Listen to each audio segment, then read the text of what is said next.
Thank you so much. Today, we have another episode, another journey on our personal journey to sustainability. And today we go to Glasgow to discuss with an expert that has worked many different areas. She has been in the development cooperation, she has been in the private sector, she has become an expert on B-Corp, and now she is also turned in a leadership coach. So I want to welcome Mehalah Beckett, I hope I pronounce you properly the name, to the Sustainability Journey podcast. Thank you, Mehalah. You did, and thank you so much for hosting me. I'm very happy to be part of this wonderful podcast. It's really interesting to see your journey because it's really, when we met you and we discussed, I see already that how purpose has been enshrined in your life and your decision. Can you please tell us, a bit about your personal journey? How have you reached your sustainability? How have you reached your passion for purpose? Yeah, good question. And as always, it goes back to childhood. I'm the daughter of a social worker and a teacher.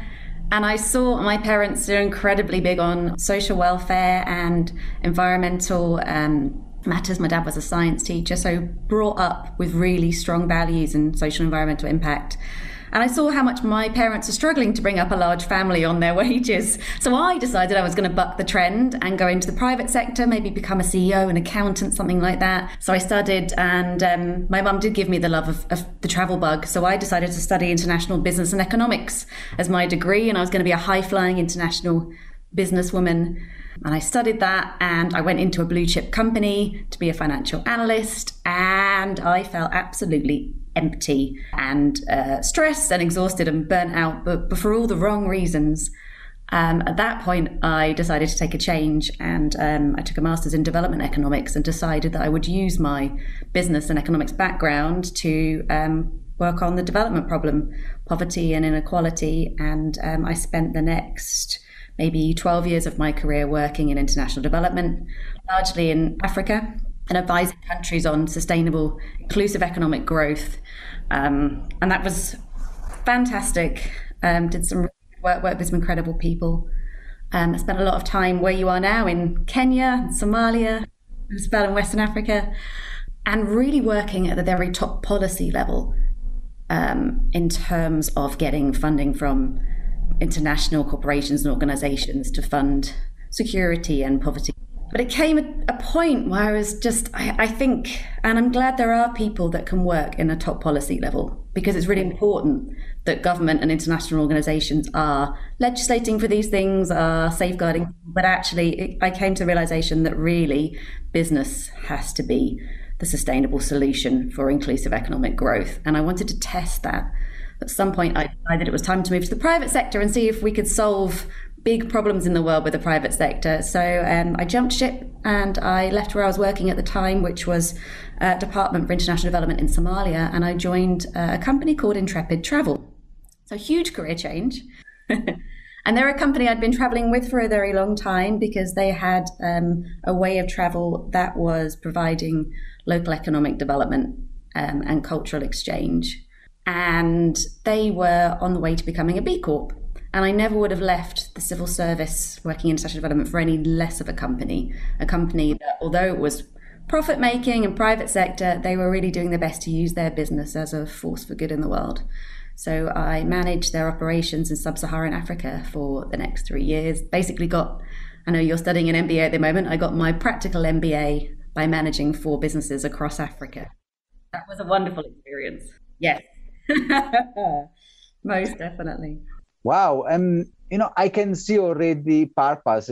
It's really amazing how you are the third person that left a blue chip company and an analyst, and I'm sure a very rewarding and satisfying salary to find for purpose, to really go and follow your passion. And the word you use, empty, is exactly the same word we used by others. It's really interesting for me. And then you went to the cooperation, which is, and then the B-Corp. Let me ask, maybe your experience in the development and the bilateral cooperation. Can you give us, just your view of that word, since you were an insider, a very top level? I mean, in some ways, it's incredibly exciting to be working at that level. I'd be the UK representative around the table, trying to get funding for, a country's to support their development. I mean, that was incredibly empowering, and I was incredibly fortunate to be making those decisions. It's also a lot of responsibility. And I think probably what didn't work for me was just the pace of change.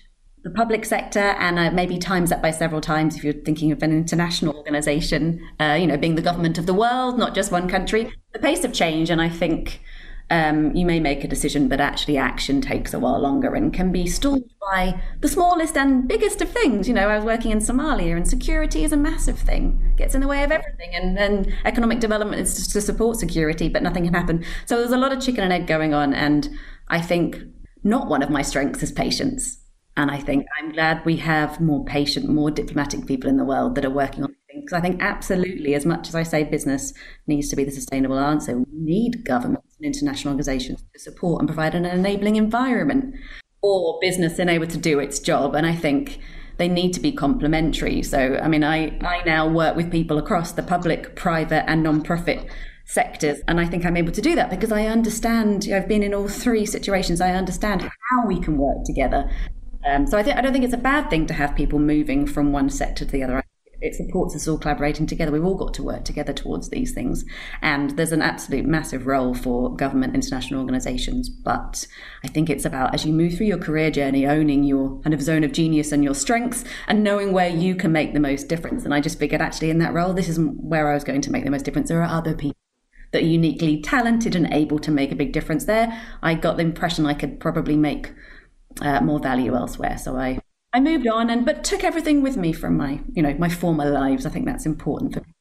I totally agree with you. When you say, the pace of change is sometimes, it's really a pain to be in these meetings, several meetings, and the discussion. It seems nothing happened. And I think as much as we can appreciate the enabling, and then it's very, very important. That's why also we need, I think also on the B Corp, there is also the part on the advocacy and the benefit corporation establishment. But I think you have found in your experience that business is a key, because that is where you can make an impact. You can have an impact with quicker pace. Let me ask you, your move, you said you were in a travel company, Intrepid, and also B Corp.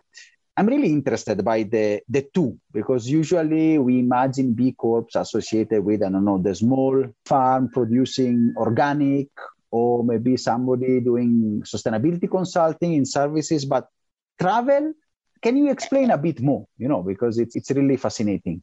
Yeah, sure. Well, let's give you some examples. So the B Corp has 5 pillars for sustainability. One is governance. Is the company well governed? So as the board got men and women on the board, is it representative of the customers and the clients? Is there really good corporate governance? Does it take into account at board level decisions the positions of all stakeholders, not just shareholders or owners in the company? So is there good consultative processes? And the travel company I worked at was good and increasingly got better at improving its governance and its stakeholder approach to business while going through the B Corp process. So that's kind of governance side. And that can apply to any company, right? On the worker front, the company I went with, inspired by the B Corp process, actually went towards a partial worker ownership model. So employees were able to properly have, a seat at the table.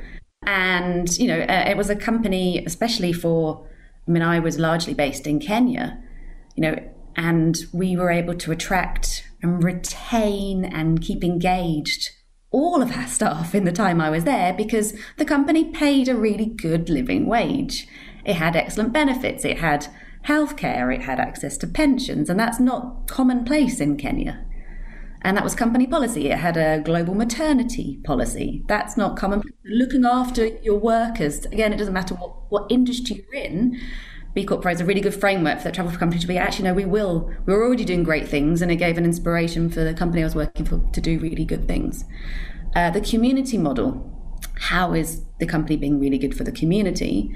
Well, Intrepid had a philanthropic arm, which they were giving to all sorts of different local organizations in the country. And the B Corp, because B Corp is sort of 3 things. It's one, what policies do you have in place? What would you like to be doing with your company?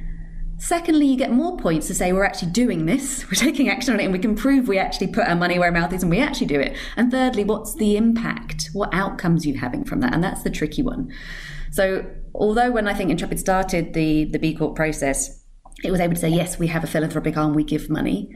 So B Corp, well, how much and what percentage of your revenue and where is it actually going? And is it aligned to the mission of your company? So it was able to take that philanthropic arm and really focus on what's actually going to be providing skills that will not only support local people, but that will help to bring people trained through local programs into Intrepid and provide jobs.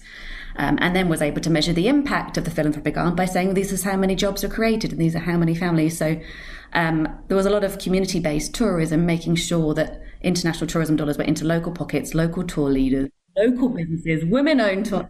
So that's the community impact that a tour company can have.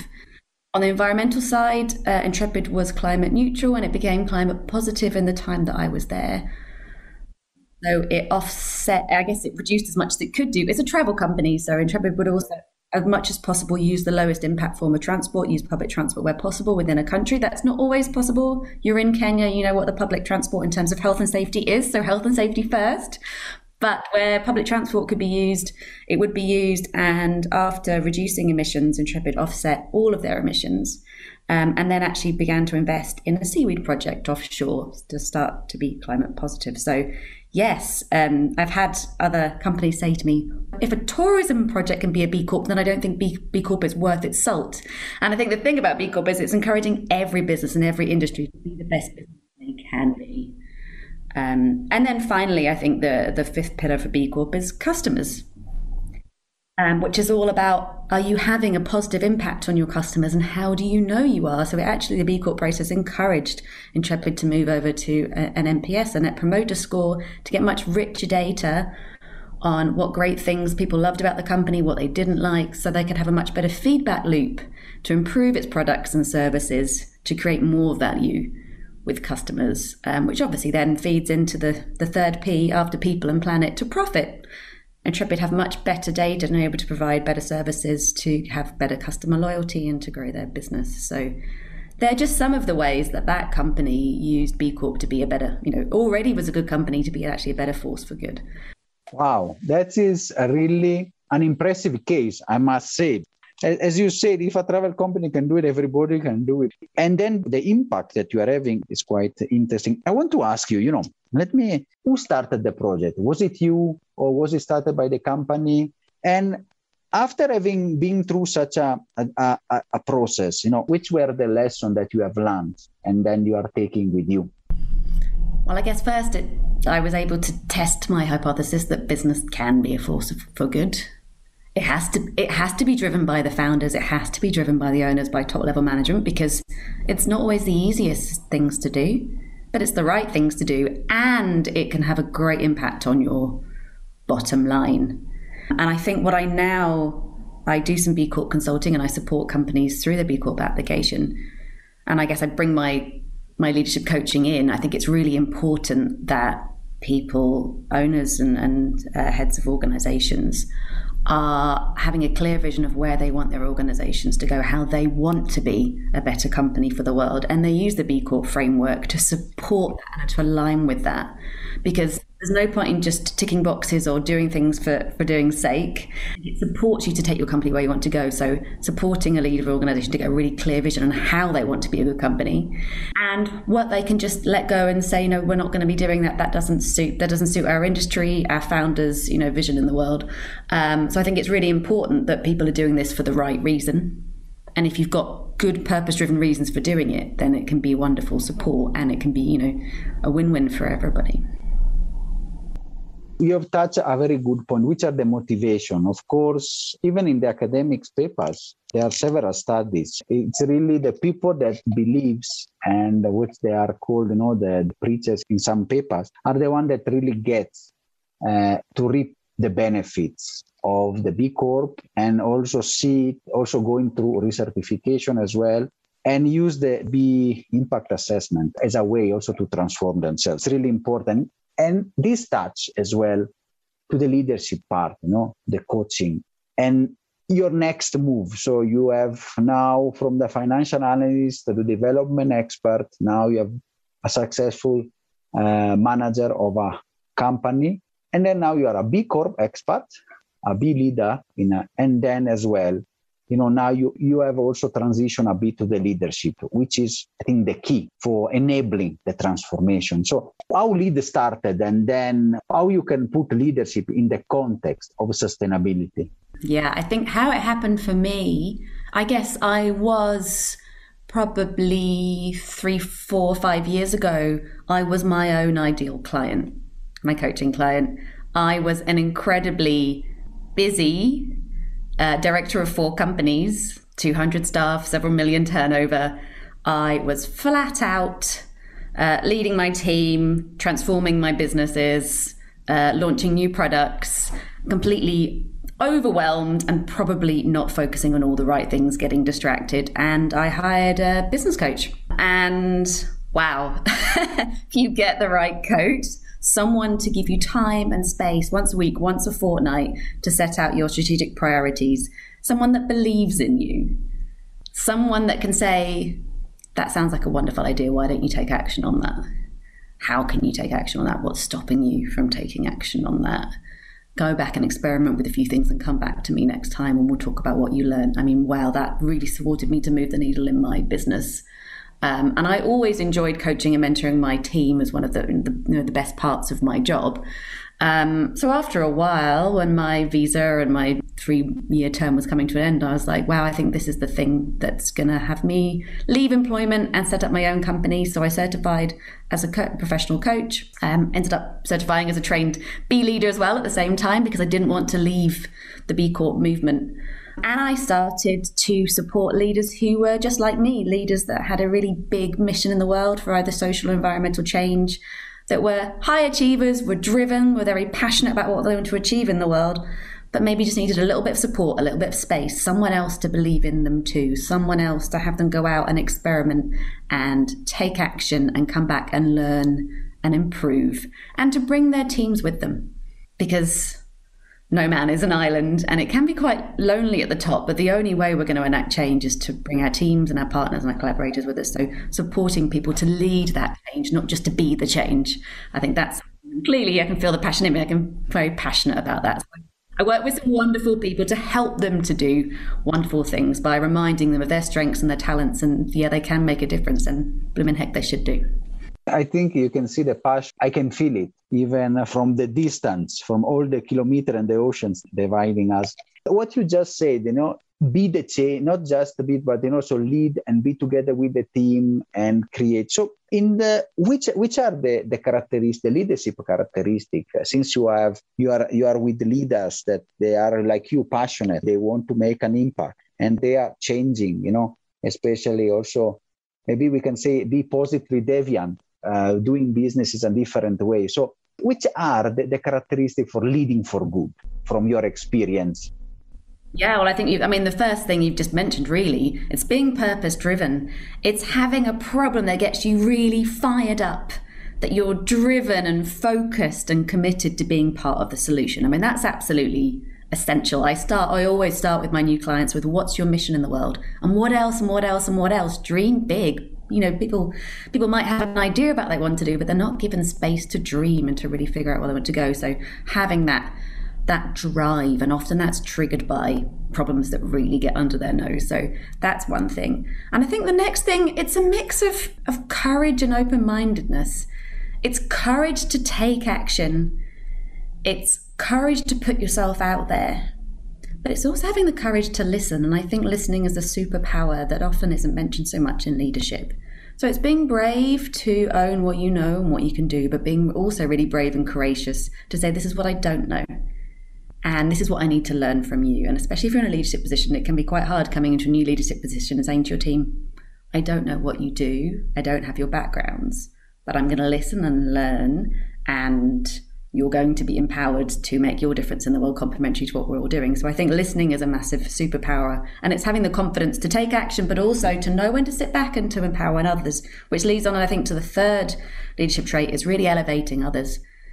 It's knowing you can't make a change on your own, being good at, all the people I work with, they're people. They're good at engaging, they're good at relating to and empowering others to use their complementary gifts to make a difference, and, knowing that we all need to work together.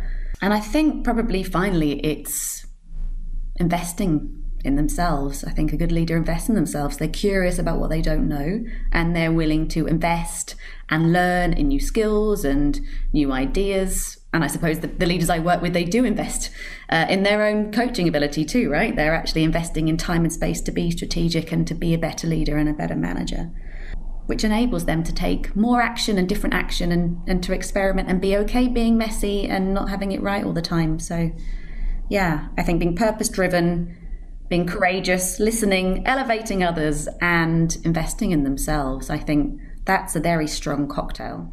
Indeed, it's a very strong cocktail. I wish we had more leaders like that, leaders that they really empower, they have the emotional intelligence to understand others. I like the listening part also, because mainly sometimes we are used to leaders that just tell. So, but they need to be open. That is very, very, very interesting. And everyone has the potential to be that leader. Sometimes it just needs someone to believe in them. When I truly mean it, they're some of the best words I can say to someone: I believe in you. That can really just flip the switch between someone questioning themselves and being like, oh, okay, I'm going to try something. I think it's a strong foundation for everything, even personally from my own experience, to put yourself out of the comfort zone. It's very difficult always to self-believe. And if you are lucky to have somebody that believes in you, I think it can make a change, and especially a coach that can help walking this path. It's really interesting. From your experience, we are approaching the end, but I want to ask, for the audience, since you are a practitioner, now you have been in the field for many years, can you share some examples, some experience in something that maybe stand out from your many years of being a consultant in the B-Corp, in the leadership, that you want to share? I'm always impressed by people that invest their time in other people. I think we talk a lot about investing in ourselves and investing money. And I think time is our most valuable resource. I think any leader that is willing to invest time in themselves and in other people to make a real difference. And I think I was chatting with a client the other day about, people just greenwashing, going through the B-Corp process, saying they're being a company. And I said, any company that's willing to put serious time and resource behind improving themselves for good of the people on the planet, that's not greenwash. That's an incredible commitment of time. And I think I see that with all the people I work with, people actually willing to put their time for the greater good. I think that's worth so much. Actually, what you are doing now, this is you are giving your time to give us your insights and share your experience for the benefit of the listeners, and then to show a light on different paths for sustainability from company to others. Since we are approaching the end of the episode, can you have your final message, something that you want to make to stick to our audience from your different and diverse experience as a leader? And I would say, personally, if you've got something that triggers you, that gets you all fired up, and that you've not taken significant action on it, then have a think about what's one small action, one small step that you could take to move yourself forward. What one conversation can you have? What one small step can you take personally? And every small step makes a difference. And with COP in mind, we'll be going through COP as this airs. One conversation can go a really long way with the right person. When I talk about investing in time, it's often about collaborating with other, maybe like-hearted, different-minded people, and the synergies and the impact you can have by collaborating with others. So what conversation can you have? What partnership can you form to have great synergies and make an impact on the thing you want to. And I think that's basically what COP is all about, right? Bringing people together, bringing different minds together to work on really complex systemic issues, which we know none of us can solve on our own. So it's about being open to collaboration, owning your strengths, owning your skills, but also knowing that other people with their complementary skills and talents, between you can produce so much more than you could on your own. So take some action and collaborate, I guess, would be my 2 messages.